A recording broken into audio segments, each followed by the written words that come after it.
자, 오늘은 건강한 교회인 시리즈 설교 가운데 7번째 시간이어서 건강한 교회 교인의 특징 가운데 7번째 한 번만 따라해 볼까요? 훈련을 추구한다. 건강한 교인의 특징이 뭐라고요? 훈련. 훈련이란 말이 뭘까? 다 아는데 제가 사전을 한번 찾아봤어요. 뭐라고 되어 있는지. 정확히 이렇게 되어 있더라고요. 재주나 기회 따위를 배우거나 익히기 위해서 되풀이하여 연습하는 것. 그러니까 뭘 배우고 몸으로 익히기 위해서 반복해서 뭐 하는 것? 연습하는 거지. 배우는 거, 연습하는 거. 이걸 훈련이라고 불러요. 그러니까 세상에선 훈련을 그렇게 말을 하고 있거든요. 그래서 오늘은 두 가지를 간략하게 살필 것인데, 첫 번째는 성경에서 말하는 훈련의 의미가 뭔가 하는 것과, 두 번째는 그 훈련을 어떻게 받아야 되는가, 이 두 가지를 제가 간략하게만 소개하고 몇 가지 지침을 여러분에게 좀 드리도록 하겠습니다. 첫 번째는 성경이 말하는 훈련이 뭘까? 이제 뭘까요? 이렇게 물어보면 다 선뜻 답은 하기는 어려워요. 그런데 제가 설명을 드리는 것은 그 나중에 여러분들이 딱 훈련은 이런 거구나 하고 딱 알고 가시라는 차원에서 제가 좀 설명을 좀 드리려고 합니다.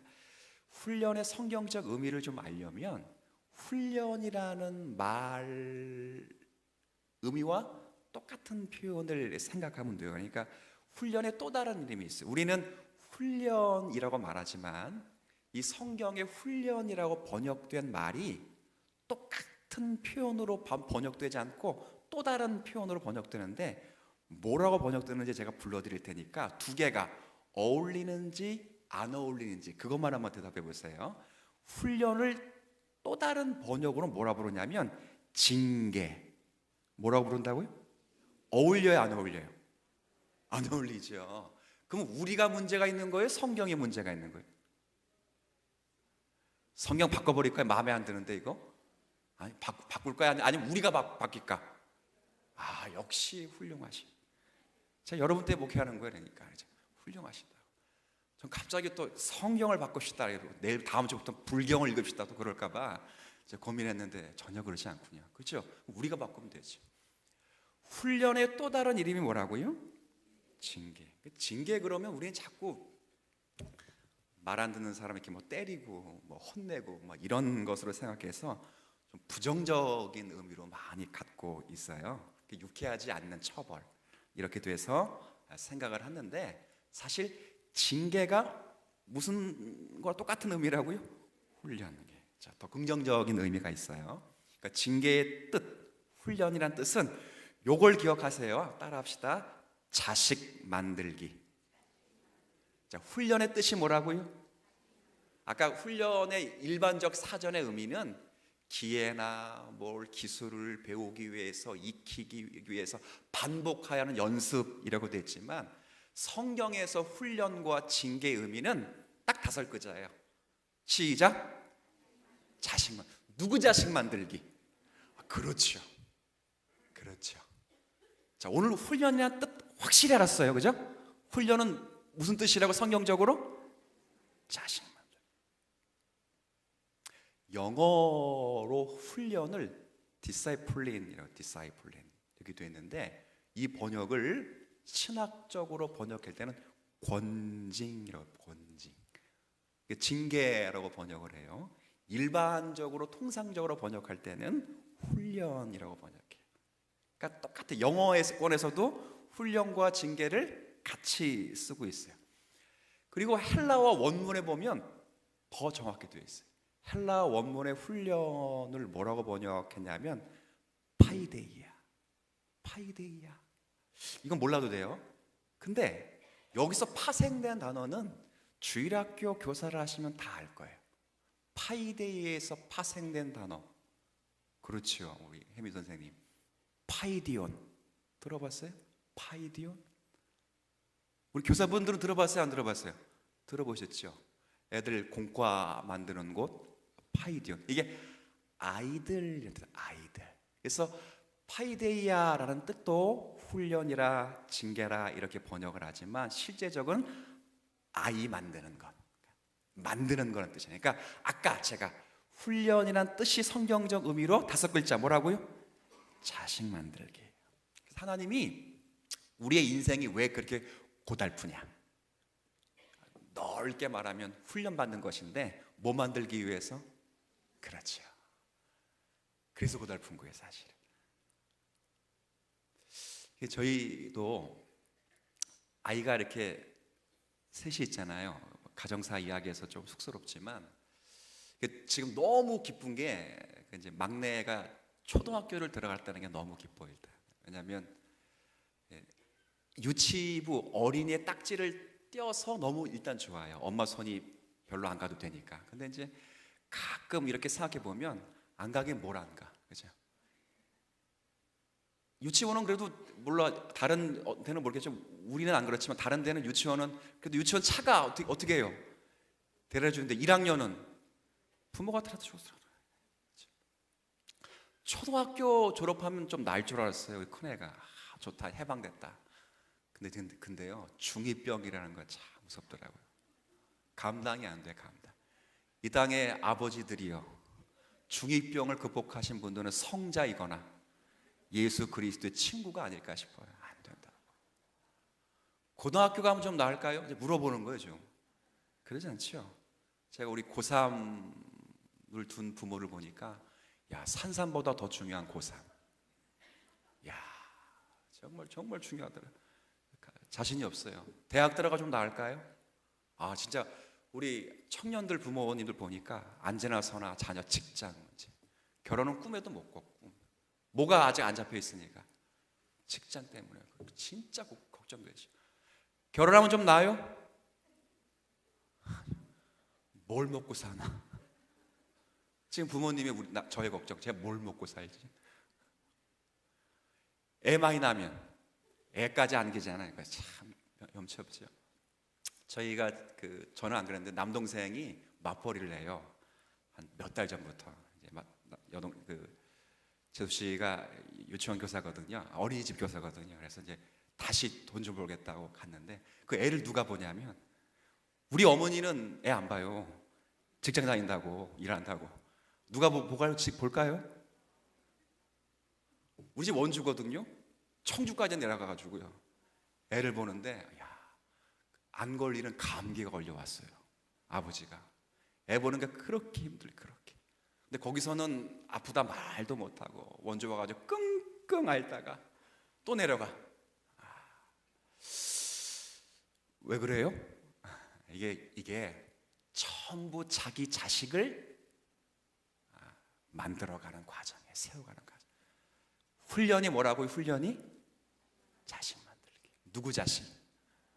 그럼 우리 인생이 고달플 수도 있겠죠. 뭐 하나 해결되는가 싶으면 또 하나의 문제가 있더라고요. 제가 그 교회 담임 목사하면서 알아요. 이야, 다리 뻗고 이제 그러면 그 다음 주에 반드시.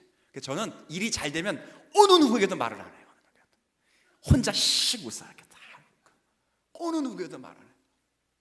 말하는 그 다음 날 또 일 생기거든요. 그 일 안 해버려 차라리 그냥. 늘 하나님께서 이야. 근데 놀라운 건 일이 생기면 괴롭고 눈물 나고 힘들지만 조금 지나면 그만큼 성장해 있어요. 참 신기해, 그죠? 살도 더불어 찌고, 그죠? 같이 이렇게 점점 같이 성장하는 것 같아요. 제가 왜 계속 이런 말씀 드리냐면 이 단어 잊지 않게 하기 위해서 훈련, 징계, 뭐라고요? 자식 만들. 그렇죠. 여러분 인생 가운데 여러분이 예측하지 못한 일들을 만날 때, 그리고 내가 기도하지 않은 것들을 받을 때, 그리고 내 인생 계획에 없었던 일들이 우리 속에서 진행될 때 하나님이 여러분들을 하나님의 자녀로 만드시는 과정이라 인내하시고 승리하실 수 있는 여러분 되었으면 좋겠어요. 징계 이러면 안 된다고요. 아시겠어요? 또 이것도 본인이 그렇게 하는 건 모르는데 남이 그렇게 하면 안 돼. 누가 징계요? 뭐 기도해서 안 해서 그렇고 11조 떼먹어서 그럼 지는 잘하는가, 그죠? 그때 이렇게 하세요. 따라하세요. 너나 잘하세요. 너나 잘하세요. 너나 잘하세요. 각각의 십자가가 있는 거거든요. 그 징계가 굉장히 긍정적 의미예요. 훈련이라는 의미고, 이런 저런 일을 통해서 다시 한 번만 더 강조할게요. 우리를 뭘로 만든다고요? 자식 만들게. 그렇게 간섭하시는 하나님의 손길이 있으니까 그런 거예요. 자, 이런 하나님의 훈련은 두 가지 형태로 나타나요. 두 가지 형태. 어떤 형태로 나타나는지 오늘 본문에 나와 있어요. 자, 제가 16절을 읽을 텐데, 모든 성경은 하나님의 감동으로 된 것으로 이렇게 되어 있어 두 가지 형태는 교훈과 책망의 형태로 나타나요. 첫 번째 형태예요. 이걸 소극적 형태라 이렇게 말해요. 교훈과 책망. 왜? 누구에게 막 책망하는 게 좋은 일이에요, 안 좋은 일이에요? 사실은 사실 없으면 더 좋겠지. 그러니까 교훈과, 여기서 교훈이라는 것은 그런 의미의 책망과 옆에 붙어 있어서 교훈적 책망을 이야기하는 거거든요. 그러니까 교훈과 책망이라는 훈련, 그렇게 해서 자식 만드는 것들을 소극적인 형태라 이렇게 말해요. 근데 반대로 바르게 함과 의로 교육하기에 유익한 데서, 바르게 하는 것과 의로 교육하는 것은 소극적인 반대말, 적극적 형태예요. 그러니까 두 가지 형태로서 하나님의 자식 만들기는 이루어져요. 하나는 소극적 형태로 어떻게 막 교훈하시고, 너 그러면 되겠어? 그렇죠. 우리 부모님이 자녀들에게 좋은 말, 학원도 보내주고 참고 사주고 그렇게도 하지만 왜 공부 안 해? 왜 밥 안 먹어? 왜 안 씻어? 이렇게 꾸지람도 주시듯이 교훈과 책망이라는 형태로, 그렇게 소극적인 형태로 자식을 만들어 가시기도 하시고, 반대로 적극적인 형태로 바르게 하고 의로 교육하기 위해서 적극적으로 하나님께서 우리를 형성해 가시기도 해요. 근데 중요한 게 있어요. 여기서 중요한 거예요. 자, 근데 앞에 16절에 무엇을 가지고 그렇게 하신다고. 근데 중요한 건, 자, 다시 16절 한번 여러분 읽어주세요. 시작.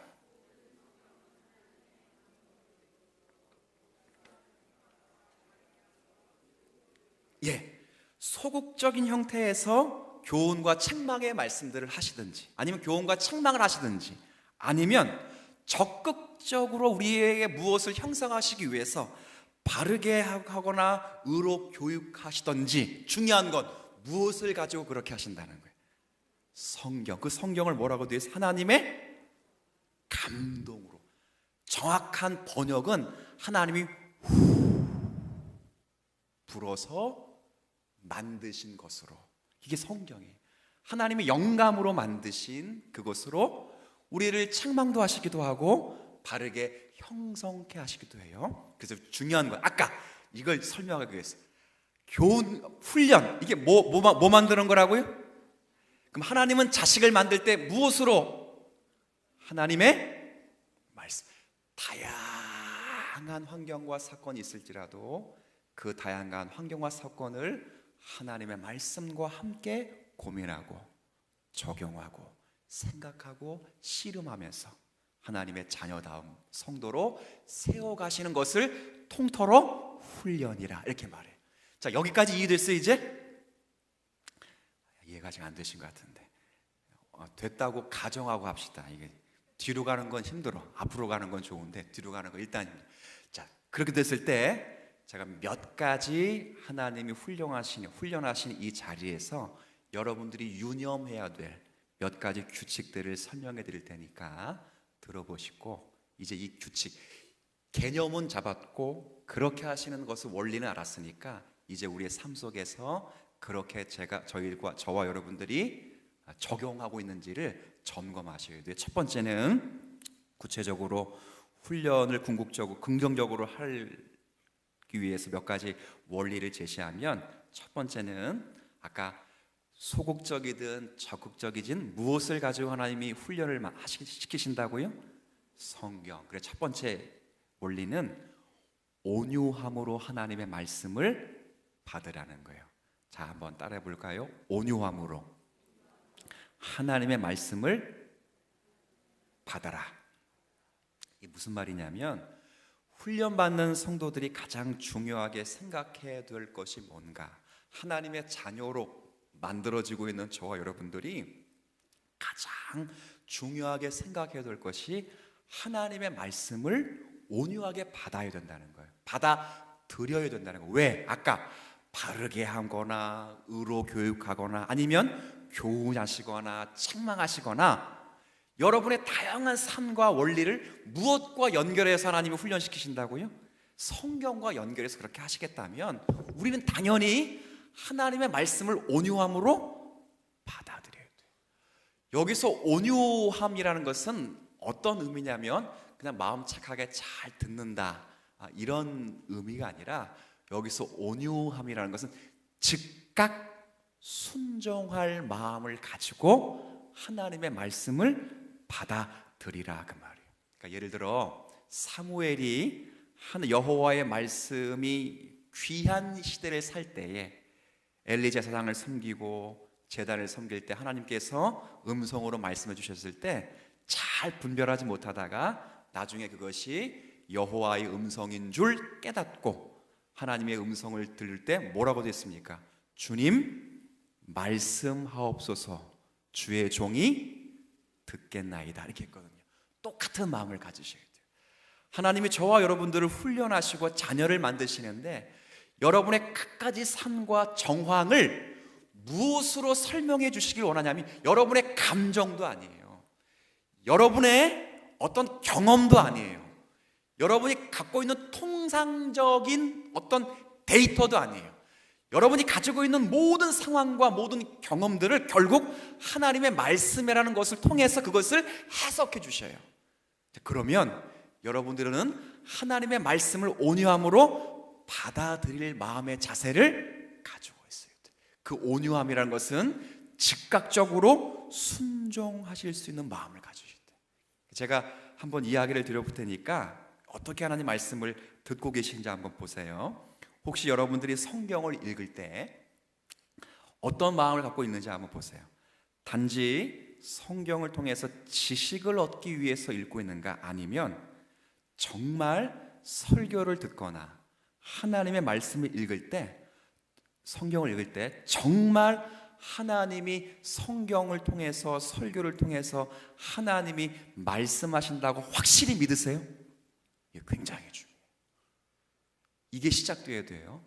여러분이 성경을 읽거나 아니면 설교를 들을 때 하나님이 여러분의 인격과 지성을 성령으로 감동시키시거나 아니면 설교라면 목회자의 부족한 입술을 통해서 하나님이 지금 나에게 말씀하시고 계신다는 것을 확실히 믿는 여러분 되었으면 좋겠어요. 이게 굉장히 중요해요. 그게 무엇으로 받는 거라고요? 온유함으로 받는 거예요. 온유함으로. 다 들어보고 잘 하시네. 이런 차원이 아니에요. 성경 호기심에서 읽어보면서 이게 이거구나 이런 차원이 아니라 오늘 내가 읽고 있고 오늘 내가 듣고 있는 이 말씀이 하나님이 지금 나에게 하시는 말씀이라는 사실을 확실히 믿으면 그때 하나님 말씀은 살아있고 운동력이 있어 좌우의 날선 어떤 검보다 예리하여 혼과 영과 및 관절과 골수를 찔러 쪼개기까지 하며 여러분의 모든 생각과 마음을 감찰하셔서 하나님의 사람으로 능히 살아가도록 역사하실 줄로 믿습니다. 우리의 마음이 굉장히 중요한 거지. 그래서 여러분 저도 늘 그렇게 하지만 성경을 읽을 때 항상 제가 기도하면서 이렇게 주님 말씀하옵소서 주의 종이 듣겠나이다. 제 지식, 제가 가지고 있는 아집, 제가 가지고 있는 관념을 꺾으시고 성령께서 하나님 말씀을 밝히 비추시사 이 말씀으로 제 인격과 저의 삶과 제 지성을 주관하여 주옵소서. 그러면요 하나님이 역사를 하셔요. 여러분도 마찬가지. 그래서 제네바 교리문답이라든가 웨스트민스터 예배 모범을 보면 모든 성도들이 설교를 듣기 전에 일주일 동안 설교 듣기 위하여 뭐하고 와야 돼요? 기도하고 돼요. 기도. 여러분 일주일 동안 주님 제가 주일날 목회자들을 통해서 선포되는 하나님의 말씀을 잘 성령의 충만함을 더하여 주옵소서. 기도하고 오시는 분 손 들어봐. 일주일 내내. 원래 손 들으면 안 들어요. 제가 기도 안 하신 분 손 들어보세요. 그래도 안 들을 거니까 어차피. 그죠? 근데 제가 왜 이렇게 묻겠어요? 그렇게 기도하실 수 있는 여러분 되었으면 좋겠어요. 그럼 교회가 살고요, 영혼이 살고 하나님의 나라가 확장되는 거예요. 제가 이거는 꼭 여러분에게 한번은 말씀드리고 싶었어요. 그리고 그렇게 기도를 하고 오신 분들은 자, 물어볼까요? 예배 시간에 졸리울까요? 안 졸릴까요? 안 졸려요. 거짓말 아니에요. 그래서 제네바 시에서 칼빈은 그렇게 안 한 분들을 어떻게 확인할 수 있는가? 예배 시간에 조는 분들로 확인해요. 졸면 이렇게 세워서 뒤로 내보내요. 그리고 그날 수찬 정지를 시켰어요. 실제 그게 교회법이에요. 교회법. 한국 교회가 우리 교회가 그러면 여러분 그 다음 주 우리 교회 나올 거예요? 니만 목사냐 임마? 니만 교회냐? 이거 다 옮길 것 같아. 그래서 그게 없어졌다고요. 그게 디사이플링, 파이데이야, 훈련, 징계예요. 뭐 만드는 거? 다시 뭐 만드는 거? 자식을 못 만들어. 자꾸 도망가니까. 저도 그런 깡이 없어요. 일어나세요. 뒤로 가세요. 다음 부활절에 수찬 그런지 이렇게 못한다니까. 그러면 이럴 거 아니에요. 이런 거죠. 바로 그러지 않겠어요? 나이도 쫓겨난 것이고 확 그냥 뭐 그런. 한국교회 현실이 그렇다고요. 근데 한국 말씀이 지역을 지배하고 시대를 지배했던 그 시대에는 정말 이 말씀을 존중히 여겨서 하나님 말씀의 가치를 그렇게 돌이켰어요. 그렇게 만들었어요. 이번 한 주간 며칠 안 남았잖아요. 주님, 금요 기도에 선포되는 하나님 말씀을 잘 들을 수 있고 깨달을 수 있도록 하나님 지혜를 덧입혀 주옵소서.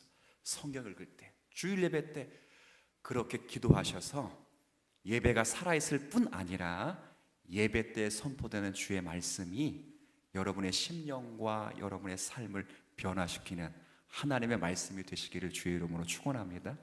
왜 그러냐면 누구 만들어야 되니까. 제 자식 만드는 게 아니에요. 제가 여러분을 키워서 저보다 나이 연세 많으신데 제가 여러분 키워 뭐 하겠습니까? 저는 우리 애 셋만 또 좋게 해요. 감당이 안 되는데 하나님의 자식을 만들어야 되니까 염두에 두셔야 돼요. 첫 번째, 온유함으로 하나님의 말씀을 받아들여라 하는 거예요. 두 번째는 하다 보니까 시간이 또 갔는데요. 이게 병이요, 병. 수요일 날은 원고를 다 써왔는데도 이렇게 수요일만큼은 자꾸 되는데요. 다음에 또 이렇게 기회가 할 건데 하나는 꼭 이야기를 해야 돼요. 두 번째는 하나님의 훈계와 징계를, 훈련과 징계를 기쁨으로 받아들여라. 기쁨으로. 어떻게 받아들이라고요? 아까는 하나님의 말씀으로 우리를 자식 키우신다 그랬잖아요. 그리고 말씀으로 우리의 삶을 어떤 환경을 조명하신다고 했으니까 그 말씀을 온유함으로 받아들이지만 두 번째, 하나님의 훈련, 하나님의 징계 자체를 기쁨으로 받아들여야 돼. 왜 그렇게 받아들여야 되는가? 그럴 때는 또 하나, 아까 디스플린이라는 말이 훈계, 훈련, 징계라는 표현이지만 여기서 파생되어 단어가 뭐냐면 디사이플이에요. 제자라는 뜻, 제자. 왜 그러냐면 그렇게 훈련하여 징계하여 자식을 만드시듯이 제자를 만드시 반드시 합력해서 하나님께서 원하시는 뜻을 만드실 것이기 때문에 우린 뭐 할 수 있어요? 끝을 알기 때문에 뭘 할 수 있죠? 알 수 있죠? 하나님의 끝을 알게 되면 기쁨과 감사로 나아갈 수 있어요. 우리가 하는 것은 처음에 저도요 웬만하면 실수를 잘 안 하려고 애를 쓰는데 일을 하다 보면 제가 하는 일에도 실수가 많이 생겨요. 근데 하나님은 한 번도 하시는 일에 실수하신 적이 없어요. 하나님 하신 일 가운데 아차! 그런 게 없어요. 아차! 아이고! 없다. 하나님이 무슨 일을 여러분의 인생 가운데 시작했다면 반드시 좋은 결과를 만들어요. 좋은 결과.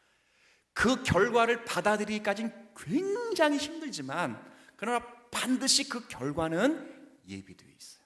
너무 큰 것으로 예비되어 있어요. 그걸 우리가 생각하고 그 과정까지 나가는 힘이 너무 힘들지만 무엇으로 받아들이라고요?